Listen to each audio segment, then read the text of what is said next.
Hello प्यारे साथियों, मैं अंशुल अग्रवाल आप सभी का स्वागत करता हूं आपके अपने digital platform Anshul study point में। तो आज की वीडियो है वही सीईटी एग्ज़ाम पेपर के हम सॉल्यूशंस कर रहे हैं। तो उन्हीं सॉल्यूशंस से रिलेटेड है, मैथ्स रीजनिंग का सॉल्यूशंस करेंगे हम।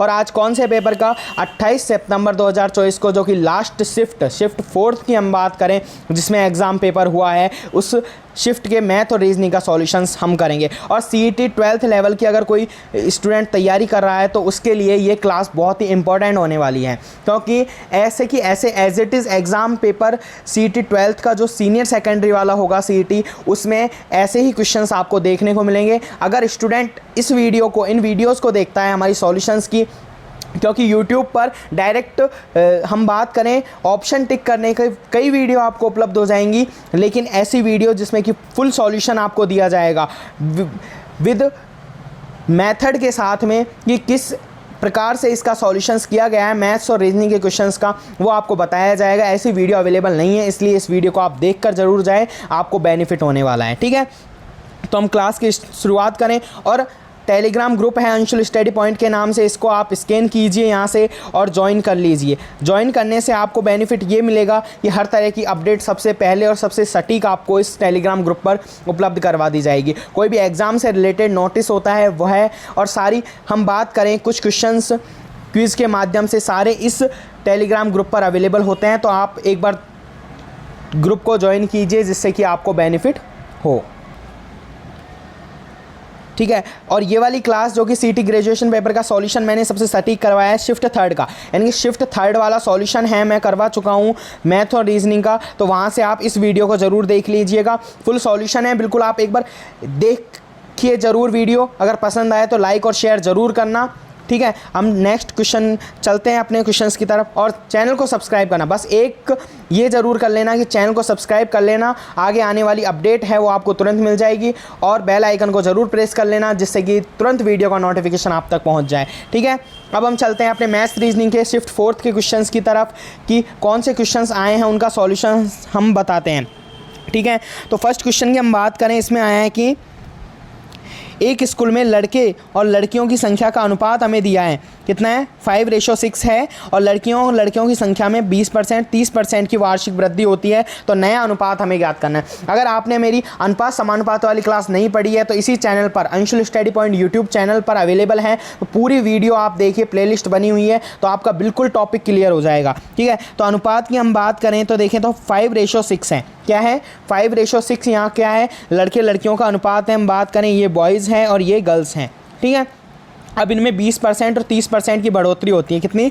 हम बात करें इसमें 20% की, और यहाँ हम बात करें तो 30%। कितना?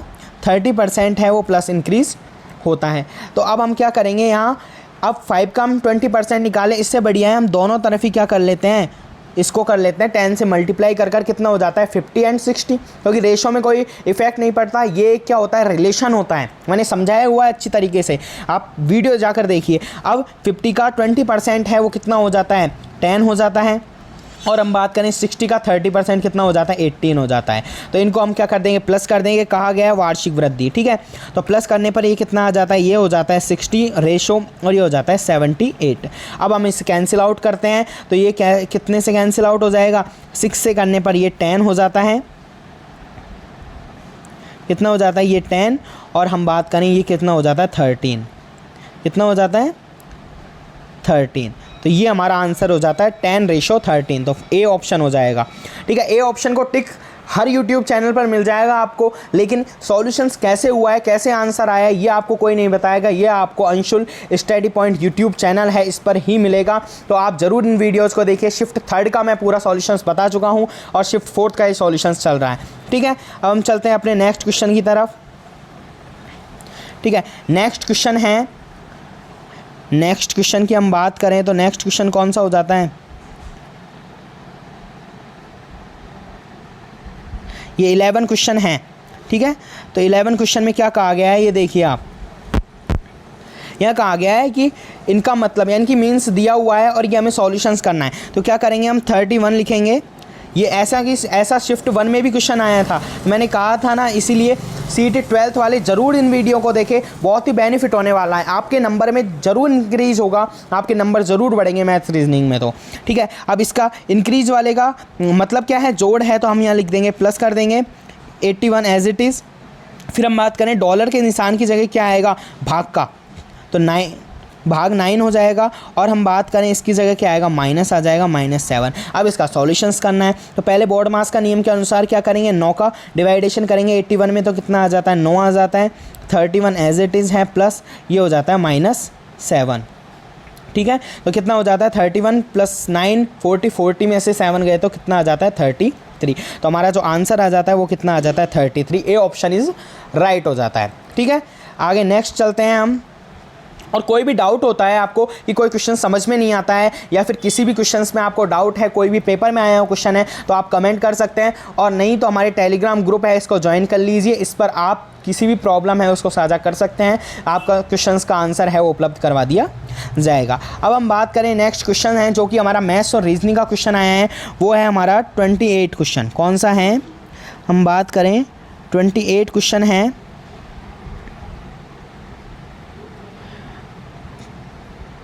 28 क्वेश्चन ये रहा। ठीक है, क्या कहा गया, रीजनिंग का क्वेश्चन हो गया कि यह अंग्रेजी वर्णमाला के दूसरे अक्षरों को, कितने दूसरे आधे अक्षरों को M के बाद वाले अगर उल्टे क्रम में लिखा जाए तो बाएं छोर से 13वें अक्षर के दाईं ओर छठा अक्षर कौन सा होगा। ठीक है, तो पहले फोकस कीजिए लैंग्वेज पर। क्या कहा गया है, अंग्रेजी वर्णमाला के दूसरे आधे अक्षरों को जो M के बाद आते हैं, यानी कि A से M तक तो हमें एज इट इज़ चलना है, और उसके बाद में जो N से स्टार्ट होते हैं Z तक, इन्हें हमें क्या करना है, उल्टी तरफ से लिखना है, यानी कि Z की तरफ से स्टार्ट करना है। तो यहाँ से हम क्या लिखेंगे, Z से, जैसे कि हम बात करें Y X W V U T, इस तरीके से हम लिखेंगे। ठीक है, डॉट A तक। अब ये कहा गया, क्या कहा गया क्वेश्चन में, पूछे बाएं छोर से 13वें, तो बाएं छोर से 13वें हम जानते हैं, क्या जानते हैं कि M का नंबर कितना है, M का नंबर कितना है, 13 नंबर पे M आता है। कितने नंबर पर आता है, 13 नंबर पर कितना क्या आता है, M आता है, इसलिए 13 तो ये हो जाता है। बाएं छोर से 13वां, यानी कि M के बाद कितना अक्षर के दाईं ओर छठा, इसके दाईं ओर अब छठा अक्षर, तो ये क्या हो जाता है, first second third fourth fifth six, और 6 पर कौन सा आ रहा है, U आंसर हो जाता है। तो कौन सा आंसर हो जाएगा, U आंसर हो जाएगा। ठीक है, तो ऐसे ही आप क्वेश्चन है, बिल्कुल सॉल्यूशन आपको बिल्कुल एज इट इज़ मिलेगा। आपको कोई भी डाउट होता है तो उसको क्लियर कीजिए ज़रूर। ठीक है, 28 के बाद में हम बात करें तो कौन सा क्वेश्चन हो जाता है, उसके बाद में आता है आपका 33 क्वेश्चन। ठीक है, 33 क्वेश्चन है जो कि मैथ्स रीजनिंग का है कि अंकुर ने 8,000 रुपये साधारण ब्याज पर जमा किए, कितने 8,000 रुपये, और 3 वर्ष बाद में 9,200 रुपये हो गए हैं टोटल, यानी कि ब्याज इंटरेस्ट मिल गया है उसको, और वार्षिक ब्याज अगर 3% अधिक होता।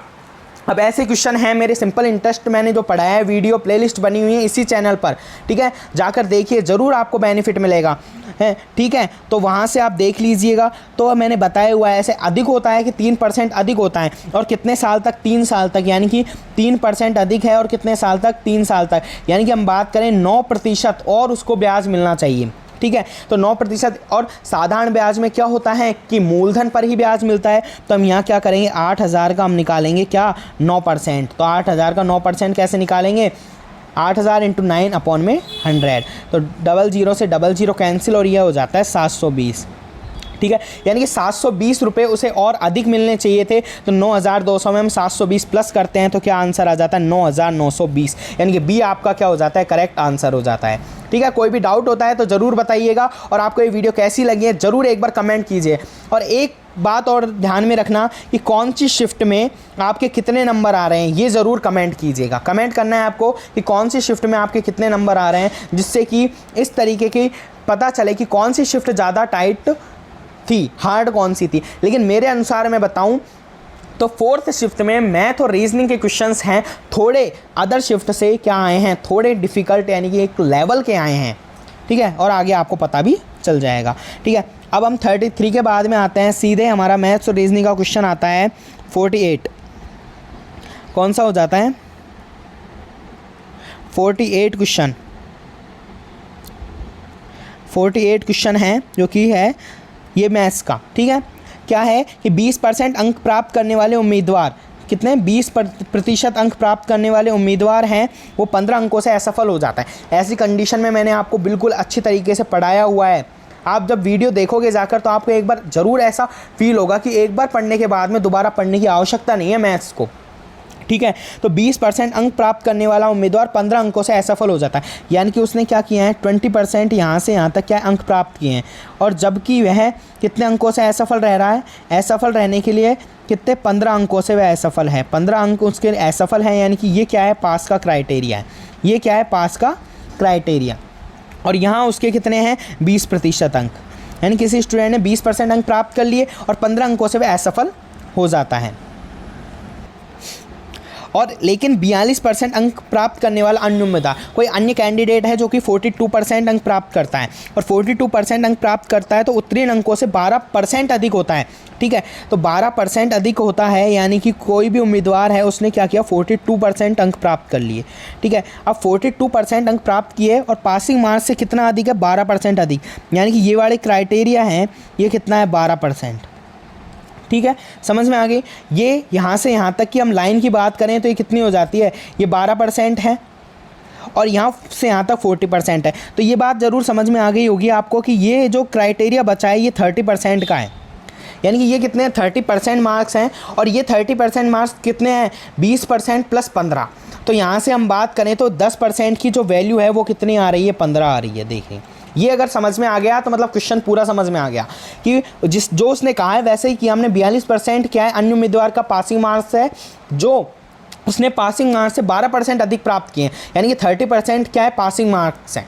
पासिंग मार्क्स कितने हैं 30% है, और एक अन्य स्टूडेंट ने क्या किया 20% प्लस किए हैं, गेन किए हैं, और 15 अंकों से असफल रह जाता है। तो इन दोनों का टोटल 30% क्या है, यानी कि 10% 15 के बराबर है। अब हमसे पूछा क्या है पासिंग मार्क्स क्या है, तो 30% है, तो 30% की वैल्यू क्या हो जाती है 10% की जब 15 है तो 30% की हो जाएगी 45। तो 45 इसका क्या हो जाएगा करेक्ट आंसर हो जाएगा, ठीक है। कोई भी डाउट होता है ज़रूर कमेंट कीजिएगा। उसके बाद में 48 क्वेश्चन के बाद में हम बात करें 49 क्वेश्चन, ठीक है। 49 क्वेश्चन है, 49 में क्या कहा गया है b बराबर क्या है 25 है, यानी कि इसको क्या है अपोजिट, जैसे कि a का मान 1 होता है, लेकिन हम अपोजिट की बात करें तो क्या करेंगे हम इसका 26, इसका अपोजिट क्या होता है 26। इसी प्रकार b का है तो 2 होता है, लेकिन 25 नंबर, ये आपको पता होना चाहिए। इसी प्रकार SON की हम बात करें, सन को 33 लिखा जाता है। 33 कैसे लिखेंगे, s का नंबर है वो कितना हो जाता है, s का नंबर कितना है 90 है, कितना है 90 प्लस हम बात करें o का कितना है 15, और ये बात करें हम n कितने पे आता है 14, लेकिन इनके अपोजिट हमें लिखने हैं। तो अपोजिट क्या होना चाहिए, दोनों का टोटल 27 होना चाहिए, यानी कि क्या हो जाता है ये 8 प्लस 12 प्लस 13, और इनको जोड़ने पर कितना आ जाता है 33, यानी कि ये ऐसे 33 आया है। अब इसी प्रकार हमें क्या करना है पेन के लिए लिखना है, ठीक है। तो पेन के लिए कैसे लिखेंगे हम, पेन में p का मतलब कितना हो जाता है 16 हो जाता है, ई का मतलब 5 होता है, और एन का मतलब होता है 14। तो हमें क्या करना है 16 है तो यहाँ 11 कर देंगे, प्लस 5 है तो 22 कर देंगे, और प्लस करेंगे 13। इन तीनों को जोड़ने पर कितना आंसर आता है, कितना आंसर आएगा आपका आएगा 46। कितना आ जाएगा 46 आपका क्या हो जाएगा आंसर हो जाएगा, ठीक है। समझ में आ गया होगा आपको। कोई भी डाउट होता है कमेंट जरूर कीजिएगा। अब 49 के बाद में हम सीधे आपको चलते हैं इसमें 49 के बाद में 61 क्वेश्चन पर। कौन सा 61 क्वेश्चन है, वह हमारे मैथ्स और रीजनिंग से रिलेटेड है। 61 क्वेश्चन की हम बात करें, ठीक है, बिल्कुल सीधा क्वेश्चन था जिसको इतना टिपिकल बना दिया कि गणित विज्ञान, यानी कि हम बात करें मैथ की, हम बात करें साइंस की, और हम बात करें सोशल साइंस की, ठीक है, और हम बात करें इंग्लिश की, इनका के द्वारा प्राप्त जो कुल अंक है किसी छात्र के द्वारा, वो साइंस और मैथ, यानी कि साइंस और मैथ है उसके प्राप्त अंकों से 140 अधिक है। यानी कि अगर हम इसको x माने तो इनका मतलब कितना हो जाता है x प्लस 140, ठीक है। और x किसको मान रहे हैं हम, इससे 140 अधिक है, तो और s और m यानी कि मैथ और साइंस का इसका मान वैल्यू आ जाती है। तो यहाँ हम बात करेंगे सोशल साइंस प्लस इंग्लिश है उसकी वैल्यू आ जाती है 140, ठीक है। अब क्या कहा गया है कि सामाजिक विज्ञान और अंग्रेजी में उसके द्वारा प्राप्त अंकों का औसत क्या है, औसत पूछा है। तो 2 सब्जेक्ट हैं, टोटल हमें पता है 140 है, तो औसत के लिए हम क्या कर देंगे डिवाइड बाई 2, और डिवाइड बाई 2 करने पर कितना आ जाता है 70। तो ये क्या हो जाता है 70 आंसर। ये स्टूडेंट ने किसी ने गलत लगा रखा है 60, इसका आंसर होगा 70 आंसर होगा। ठीक है, तो कोई भी डाउट होता है ज़रूर कमेंट कीजिए, और कैसी वीडियो लगी ज़रूर बताइए, और सॉल्यूशंस आपको एकदम बढ़िया मिलेगा, बिल्कुल A1 सॉल्यूशन आपको मिलेगा। आप बस चैनल के साथ में जुड़े रहिए, चैनल को सब्सक्राइब करिए और वीडियो को ज़रूर शेयर कीजिए।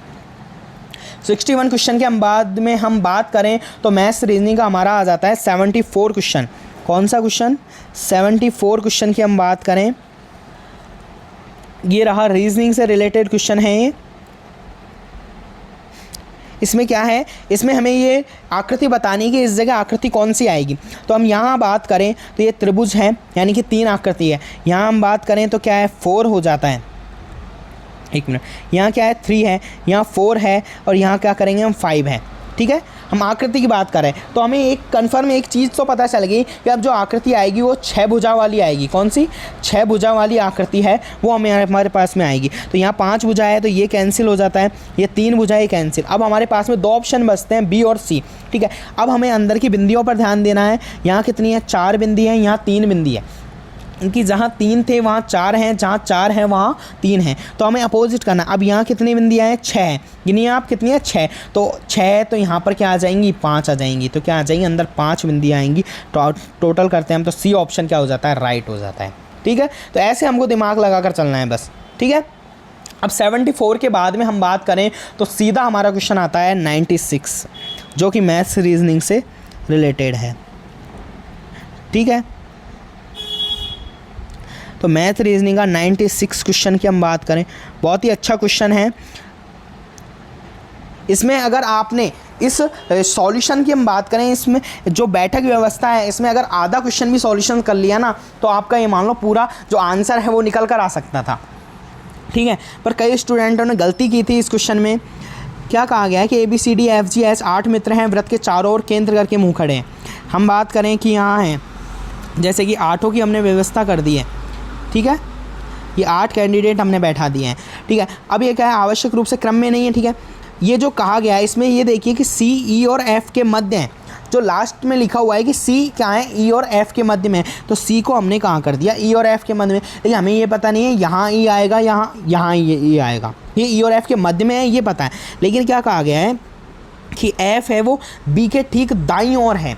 F कहाँ है? B के ठीक दाईं ओर। तो अगर F को हमने यहाँ लिख दिया तो वो तो C के दाईं ओर हो जाएगा, क्योंकि राइट हैंड इसका इधर वाला आएगा, तो ये C के दाईं ओर हो जाएगा। ऐसा नहीं करना है हमें करना है F को यहाँ करेंगे। अब हमें पता चल गई E और F की कंडीशन। और F किसके ठीक दाईं ओर है? B के, तो B के ठीक दाईं ओर क्या है? F हो जाता है। और क्या है? G का पड़ोसी कौन है? E, तो E का पड़ोसी कौन हो गया? G। बात तो एक ही है। अब हमसे क्वेश्चन में क्या पूछा है? देखो जी की स्थिति पूछी है, और फर्स्ट ये ऑप्शन हमारे लिए सही है कि F के दाईं ओर तीसरा, 1 2 3। लेकिन हम इसको भी चेक कर लेते हैं। क्या करेंगे? क्या कहा गया? H A के ठीक बाईं ओर है, लेकिन क्या है? H E या D के बगल में नहीं है, तो ना E के बगल में आ सकता ना D के बगल में आ सकता। तो A कहाँ आ जाएगा? हमारा यहाँ आ जाएगा। और A अगर यहाँ आ जाता है तो A के ठीक बाईं ओर, और लेफ्ट हैंड A का कौन सा हो जाता है? ये वाला। तो लेफ्ट हैंड A का ये है, तो यहाँ आ जाएगा H, और यहाँ आ जाएगा हमारा D। तो अब G की हमें स्थिति पूछी है, तो F के दाईं ओर तीसरा, यानी A ऑप्शन है वो राइट हो जाता है। ठीक है, तो समझ में आ गया होगा, बहुत ही ईजी क्वेश्चन था, बट सोचने योग्य क्वेश्चन था। आगे हम नेक्स्ट चलते हैं। ठीक है, ये कौन सा हो गया? 96 क्वेश्चन है, हमने कर लिया है। अब हम बात करते हैं 98 क्वेश्चन की। कौन सा? 98 क्वेश्चन है, वह भी रिलेटेड है मैथ्स रीजनिंग से। बहुत ही अच्छा क्वेश्चन आया है कि एक समान मोटाई की लोहे की छड़ जिसकी लंबाई 5.6 मीटर है, उसका भार 2.4 किलोग्राम है, तो 5 समान मोटाई की लोहे की छड़ों का भार क्या होगा? ये क्या है? ये 2.4 किलोग्राम है, 2.4 है, इसको चॉइस नहीं है, 2.4 है। ठीक है, तो लोहे की छड़ों का भार क्या होगा यदि प्रत्येक छड़ की लंबाई 8.4 मीटर है? तो हम जानते हैं जो लेंथ होती है वो समानुपाती होती है वेट के भार के। तो लेंथ बराबर क्या आ जाएगा? KW, एक हमारे पास में फॉर्मूला निकल कर आएगा। और हमें फर्स्ट हम बात करें तो लेंथ पता है और वेट पता है, तो हम K एक स्थिरांक का मान ज्ञात कर लेंगे, उसके बाद में इसको मान रखेंगे। तो ऐसा करना ही पड़ेगा। तो यहाँ हम बात करें लेंथ कितनी है? 5.6। ठीक है। और हम बात करें के यहाँ से आ जाता है और वेट कितना हो जाता है 2.4, ठीक है।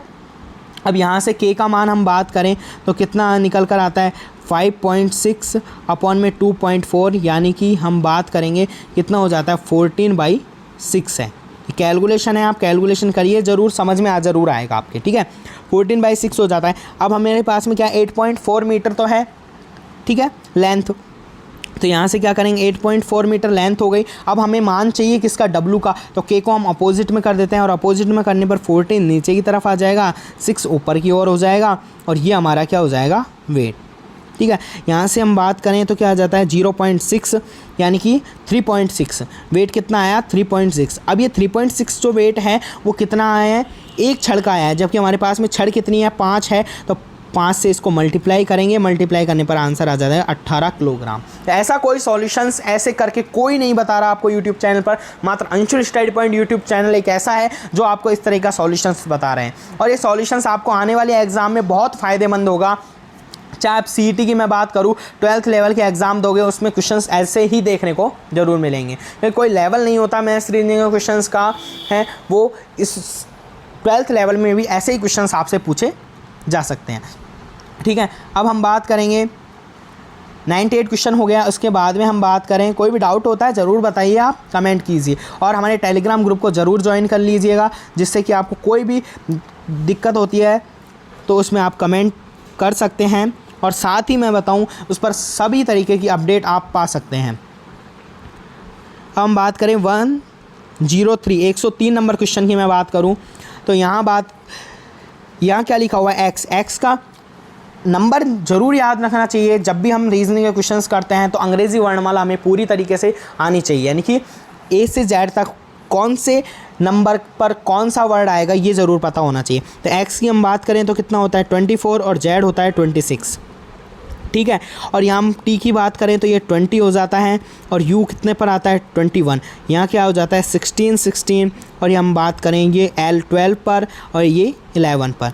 यहाँ फिर हमें आगे करना है, तो यहाँ हम देखें 4 माइनस हो रहा है, यहाँ भी हम 4 माइनस कर देते हैं तो ये 8 पे हो जाता है। यहाँ 5 माइनस हैं तो 5 माइनस करेंगे तो कितना हो जाता है 6, यानी कि 8 और 6, 8 पे क्या आता है H आता है, तो क्या हो जाता है हमारा आंसर H हो जाएगा और 6 पर कौन सा क्या आता है F होता है, यानी H और F आना चाहिए। तो ये आंसर हमारा कैंसिल आउट है और ये हमारे पास में B या D आंसर बचते हैं। लेकिन अब हमें काउंट करना है, यहाँ क्या है 2 का स्क्वायर, यहाँ 3 का है, या 5 का, यहाँ 2 का स्क्वायर हो गया, यहाँ 3 का हो गया, 5 का हो गया, 7 का हो गया। अब हमें क्या आएगा, यहाँ 13 का है, ये भी ध्यान रखना, यानी कि 2, 3, 5, 7, ठीक है, और 13। तो हमें ये दिख रहा है कि ये ना 9 का नहीं आएगा, अगर 9 का आना होता तो यहाँ क्या आ जाता 11 आ जाता।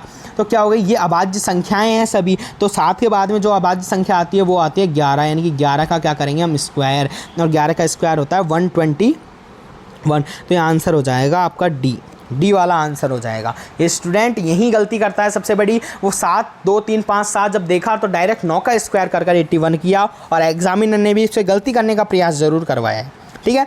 तो ये ज़रूर देख लीजिएगा, गलती ना करें ऐसे क्वेश्चंस में, ठीक है। तो चलते हैं हम नेक्स्ट क्वेश्चन की तरफ। 103 क्वेश्चन हो गया, अब 105वां क्वेश्चन है जो कि आपका मैथ्स रीजनिंग से रिलेटेड है, ठीक है। बिल्कुल सीधा क्वेश्चन है। क्या कहा गया है इसमें एक बार आप फोकस कीजिए कि 7 है, 7 का इसमें डिवाइड करोगे तो कितना आ जाता है 5 आ जाता है, और 5 में +1 करोगे 6 हो जाता है। इसी प्रकार 12 का 48 में भाग दोगे 4 आता है, +1 करोगे 5 हो जाता है। इसी प्रकार 9 का 63 में हम भाग देंगे तो 7 आ जाता है, और 7 में हम +1 करेंगे तो कितना आ जाता है 8, यानी कि सी इसका क्या हो जाता है राइट आंसर हो जाता है, सी राइट आंसर हो जाता है, ठीक है। समझ में आ रहा होगा आपको। 105 के बाद में हम बात करें 109 क्वेश्चन, कौन सा है 109 क्वेश्चन है, इसी स्लाइड में अवेलेबल है आपके लिए 109 क्वेश्चन, ठीक है। 109वां क्वेश्चन है। यहाँ क्या क्या बहुत ही अच्छा क्वेश्चन मैं मानता हूँ इसको, और एक लेवल का क्वेश्चन ज़रूर मानूंगा, क्योंकि इसने जो प्रयत्न क्वेश्चंस का आंसर निकालने में करवाया है ना इस क्वेश्चन ने, वो बहुत ही एक काबिले तारीफ़ है। कि एक वस्तु को 680 रुपये में बेचने पर अर्जित लाभ उस वस्तु को 426 रुपये में बेचने पर हुई हानि का समान है, यानी कि प्रॉफिट एंड लॉस दोनों का बराबर है इन दोनों का बेचने पर। यानी कि कोई भी हम बात करें जैसे कि 426 रुपये में कोई भी वस्तु बेची है और यहाँ बेची है 680 रुपये में, तो इनके बीच में क्या आ जाता है, यहाँ CP आ जाता है, और CP हम आप जानते हो क्या होता है, क्रय मूल्य। यहाँ जो लॉस हुआ है और यहाँ जो प्रॉफिट हुआ है, दोनों क्या हैं, मतलब समान हैं, ठीक है। और समान है तो दोनों की वैल्यू एक तरीके से माने यहाँ x और यहाँ x, तो क्या क्या हो जाता है 2x, और 2x की वैल्यू किसके बराबर होगी, इन दोनों के डिफरेंस के बराबर।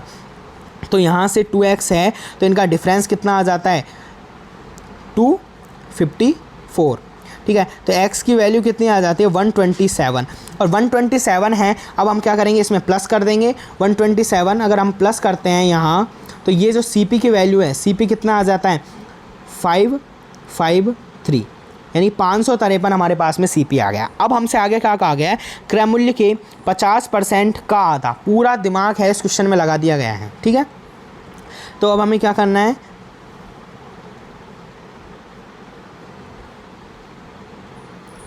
हम बात करें तो 553 है, ठीक है।